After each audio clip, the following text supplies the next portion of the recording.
روزے کی برکتوں کے کیا کہنے۔ مشکات شریف کی احادیث مبارکہ ہے، پیارے پیارے آقا مدینے والے مصطفیٰ صلی اللہ علیہ وسلم نے ارشاد فرمایا کہ روزے دار کے لیے دو خوشیاں ہیں،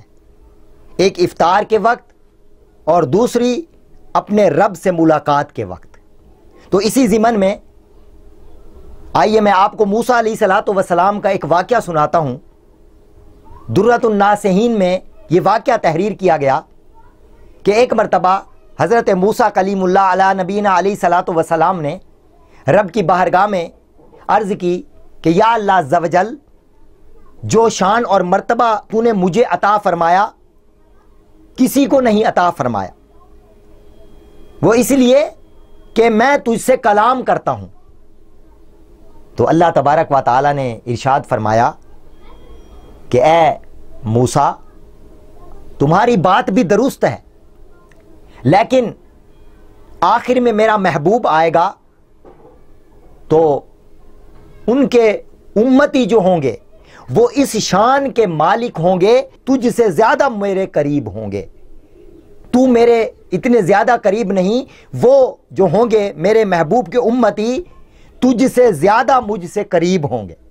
تو موسیٰ علیہ السلام نے عرض کی یا اللہ عز و جل وہ کیسے؟ تو اللہ تبارک و تعالی نے ارشاد فرمایا کہ اے کلیم، جب میں تجھ سے گفتگو کرتا ہوں تو تیرے اور میرے درمیان 70,000 پردے حائل ہوتے ہیں، لیکن جب میرے محبوب کے امتی روزہ رکھیں گے اور سارا دن بھوک اور پیاس میں کاٹیں گے اور شام کو ان کے چہرے زرد ہوں گے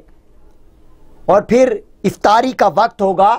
تو افطار کے وقت میں یہ تمام کے تمام پردے ان کے سامنے سے ہٹا لوں گا۔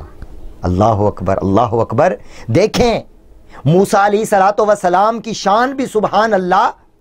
کہ اللہ تبارک و تعالی ان سے کلام فرماتا ہے، لیکن 70,000 پردوں کے درمیان 70,000 پردے درمیان میں ہیں اور پھر کلام فرماتا ہے۔ لیکن امت محمدیہ کی شان دیکھیے کہ اللہ تبارک و تعالی افطاری کے وقت اپنے محبوب کی امت سے وہ 70,000 پردے اٹھا لیتا ہے۔ سبحان اللہ، سبحان اللہ۔ تو ہمیں روزہ رکھنا چاہیے اور خوب خوب نیکیاں کرنی چاہیے، اور روزے کو اچھے طریقے سے رکھنا چاہیے، خشوع و خضوع کے ساتھ رکھنا چاہیے، اور بھوک اور پیاس پر صبر کرنا چاہیے کہ حبیب نے فرمایا روزے دار کے لیے دو خوشیاں ہیں، ایک تو افطار کے وقت یعنی کہ وہ افطاری کرتا ہے، کھانا کھاتا ہے، شربت پیتا ہے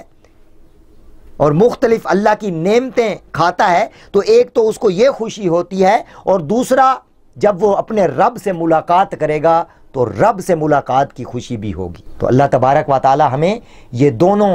فضیلتیں عطا فرمائے، افطار کی خوشی بھی عطا فرمائے